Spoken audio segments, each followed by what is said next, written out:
the Tom Wilson and New York Rangers fiasco and the question over like rough plays. So, in case you've been sleeping under a rock, Tom Wilson basically roughed up Artemi Panarin in a behind the goal scrum. This after Panarin jumped on his back, by the way, like Noted. a freaking honey badger. And so everyone and their mother on Twitter is going after Tom Wilson because it's Tom Wilson. He's got a reputation for this sort of thing. Here he goes again, roughing up poor Artemi Panarin. No one likes to point out that it was Panarin that jumped on his back first, but regardless, so we have that fiasco, and he only gets a $5,000 fine, the maximum allowed under the CBA. And then so what happens from here is the New York Rangers put out a statement basically slamming George Peros for not, doing more, on Tom Wilson, like suspending him maybe, or giving, maybe he can't give him a bigger fine than $5,000, but he can take some game checks away from him. That adds up. Yeah. So that statement comes out right after that. John Davidson, former St. Louis Blue John Davidson, by the way, and former, I believe he was an announcer here for a little while. He got fired as president of the New York Rangers, along with the GM right after that. And the reasons for that are still kind of unclear. And then the NHL, remember, they only fined Tom Wilson $5,000. They fined the New York Rangers $250 million, or no, almost not. I'm $250,000, and everyone on the internet was like, "Boo this man!" towards Gary Bettman.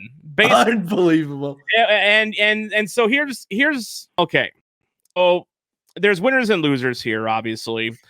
As I said, Tom Wilson had Panarin on his back. Let's go back to that. Panarin was on his back. Wilson chucks him down. He doesn't have time, or he doesn't know who jumped on his back, but someone was jumping on your back. Would you like it if someone jumped on your back, without notice? No. No, I would have put the next guy wearing an opposing jersey on the ground. That's what I would have done. And Wilson put Panarin on the ground. Did. And starts albeit very illegally, albeit very illegally, but he did. Red. Wilson is seeing red at this point.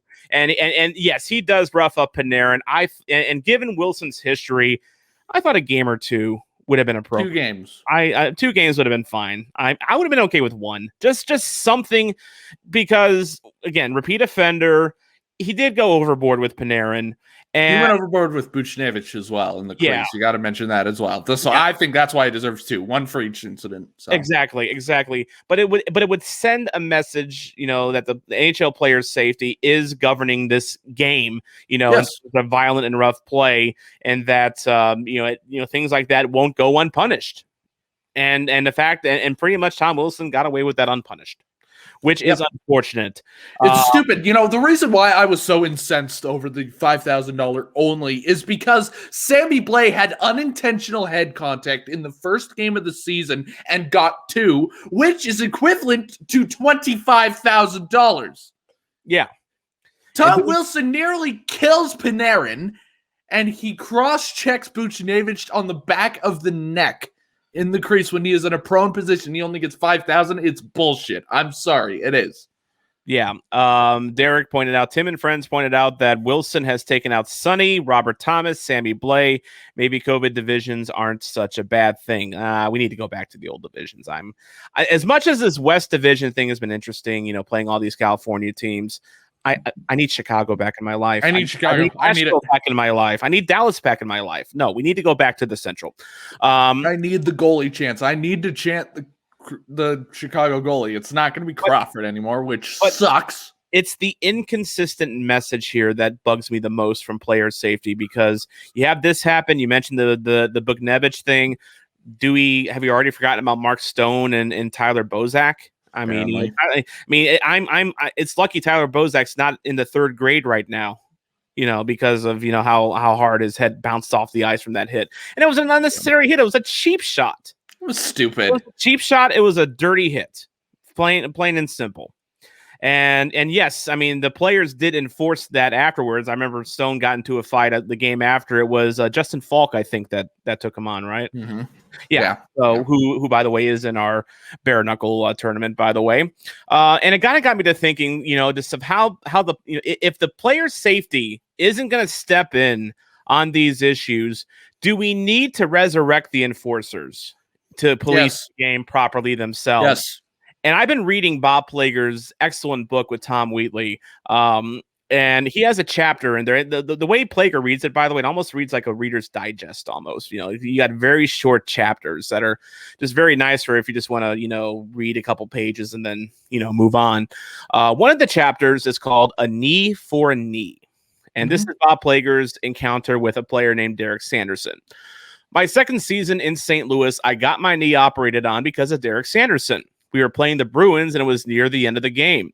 The whistle blew, the play was over, and I relaxed. Derek stuck his knee out, and he got me, and it was bad. It was a dirty hit, and he got away with it. No penalty. I got up and skated back to the bench. There was pain, but nothing on my face.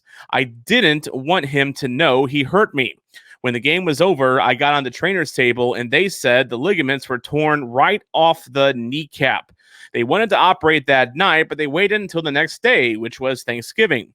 After the game, I was on crutches, and I was going out to my car. The bus with the Bruins drove by. Bad timing. A window opened, and Sanderson yelled out, "How's the knee, Bob?" That's what hurt the most. Keep in mind, nothing. There was nothing such as NHL player safety back in this time period. This was early 70s. That's what hurt the most, that he knew he hurt me. I yelled back, "Your time will come." I had put a lot of players out of the game with hits, and a lot had been operated on, but I never felt bad because they were clean hits. That was part of the game. This was different. I came back late in the season, the first time we played Boston. Every time I skated past Sanderson, I said, "I owe you. I'm going to get you. I owe you," end quote. It was the first game, so he expected to get hit. Everybody expected him to get hit. But when I got him, it was going to be at the right time, and it was going to be a bad one. I knew he was watching me that night. It really affected his play. He was doing things like slowing down when he went into the corners with me. So I didn't do anything to him the first few times we played. I'd skate past him and say, "It could be tonight, but it won't be pretty." I always thought I owned him because he'd be watching me. His mind was on me. I was in no hurry, but I was going to get him. Then one day I hit Derek with a hip check, the famous Bob Plager hip check. And he went up and over me. He got his knee hurt and he was operated on. When he finally came back, he was smiling. He said, "I guess we're even now." I said, "Derek, my hit was a clean one. Yours was dirty. I'm still going to get you, and you'll know it, and it won't be pretty." This went on for some years, even after he got traded to the Rangers. Then we were playing New York, and he jumped Claude DeRose and fought him. We collided by our bench, and I grabbed Derek. I held him, and I said, "It could be now." He said, "You've been saying that for years. I don't think you've got the guts." I said, "Well," and I punched him in the face. I proceeded to pound him good. Nobody came to help him. Usually when a guy's getting beat up, somebody's going to jump in. You don't want to see a teammate get beat like that. He took a lot of punches, and he had enough to skate off the ice and hold his hand up like he won. That was Bob Plager, and that's how he dealt with the Tom Wilson of his era, Derek Sanderson. He got in his head. And there was no... And this affected Derek Sanderson's play, at least whenever he was on the same ice as Bob Plager, where he wasn't headhunting. He wasn't going after anyone's knee. He was being policed by Bob Plager. We don't have that in the NHL anymore. Yes, every now and then you'll see, a player get hit on the boards and then another linemate will jump in and start scrapping. But these aren't your typical enforcers. You're standing up for your teammate, which is great, but are you really enforcing the game? No, you're not. You're just reacting and you're retaliating, but you don't have a Tony Twist or a Bob Plager on the ice to help enforce things for you. You do have Kyle Clifford, who can come in occasionally, but it's just like the Ryan Reeveses and the Tom Wilsons of the game are just going away, and this is what we are left with. Instead of the players enforcing their own code, their own players, we are relying on NHL players' safety. which is inconsistent, and is more than happy to find a team $250,000 because they dared speak out against your own dogma than going after a player who has repeatedly hurt players. It's not a department. That's a communist government. Essentially, it is a terrible system. And another thing I don't get, we had some, internet edgelords. That's my music for them. Some internet edgelords, coming out and saying, well, why are you complaining? I mean, a team, complains against the league and you're expecting them to not get fined. That's not the issue here. That is absolutely not the issue here. Like, and I wonder if these people are like maybe trying to get an NHL job someday and they don't want to, come out against the NHL, or if it's just, that Canadian, friendly culture, that they have up there where they don't want to offend anyone. I don't understand why it's so wrong to come out against these type of incidents, and not just take it as, oh, well, this is what they always do, Mason. Yeah, well, the underlying issue is that player safety was in the wrong here.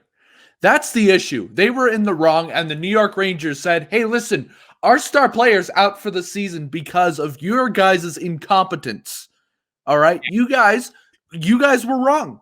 And then the department's like, we're never wrong. 250,000. Like, it's stupid. It is. It is incredibly stupid. And it's a fascist government. The freaking player safety. If you can't challenge injustice, and if you can't police, your own players on the ice, then what are you left with?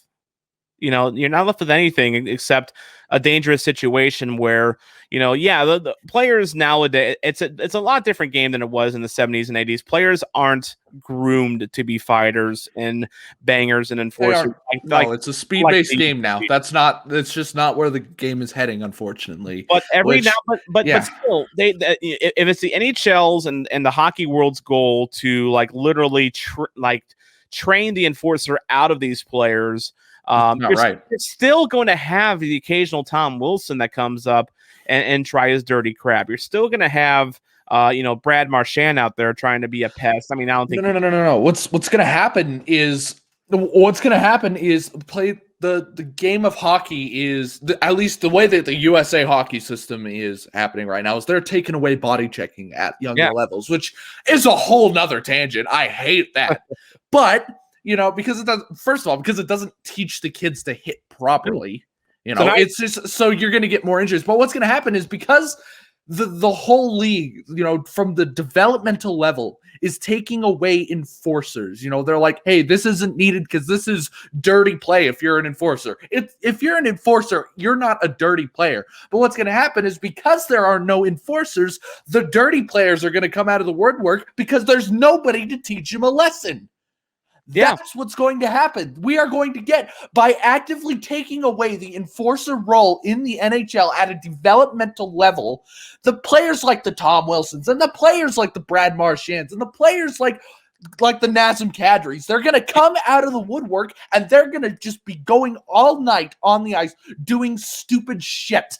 And when they do stupid shit, players get hurt, and nobody's going to teach them the lesson because player safety's not doing their fucking job. The refs aren't doing their fucking job. Nope. And worst of all, the other team isn't telling him like, hey, this is messed up. I'm going to drop the gloves and fight you immediately after. We saw that when Tyler Bozak got injured. Falk was the only player who stepped up, and the next time Mark Stone comes into our building, he scores 2 goals! And is untouched. For the entire game. It's not right. The enforcer role needs to be brought back into hockey. It has to. I mean, I get the good intentions, by, trying to, make the game, not as violent. Obviously it makes the game more marketable and all that, fun stuff. But, it does lead to unintended consequences like this. Yes. And it's just if you're in a league where running a league where the most you can fine a player is $5,000 and fine a team $250,000 for speaking out against that. You've got it completely ass backwards. $5,000. Tom Wilson probably earns that in a shift. So you're finding him one shift. You're not even finding him a game's wages. It's a shift. You know, guy makes over $5 million. You know, I bet he spent more in Olive Garden with Tony D'Angelo than he freaking got fined there. Like, it's so stupid. To be a fly on the table for that conversation. Jeez, that's a whole nother story there. So yeah, it's they need to figure out a solution, and player safety ain't it. And it just, so I'd say bring back the enforcer. And hey, two player safety's credit, all right, they have cracked down. You know, a lot. They're doing it at a pretty extreme level right now. They're finding freaking everything and suspending freaking everything. But I'd rather have that. I'd almost rather have that than nothing happening. Okay, yeah. I'm glad that players are being fined more now, and everyone's like, no, this is a stupid thing to be fined for. But at least they're fining people for doing borderline stuff. That Pat Maroon was a bunch of nonsense. But you know, it's at least they're finding people, and they're kind of, at least they're semi realizing that, okay, we kind of need to get a grip on this. So if you find everything for the next, you know, couple weeks or so, then players are going to learn, like, okay, we're not going to get away with this no more.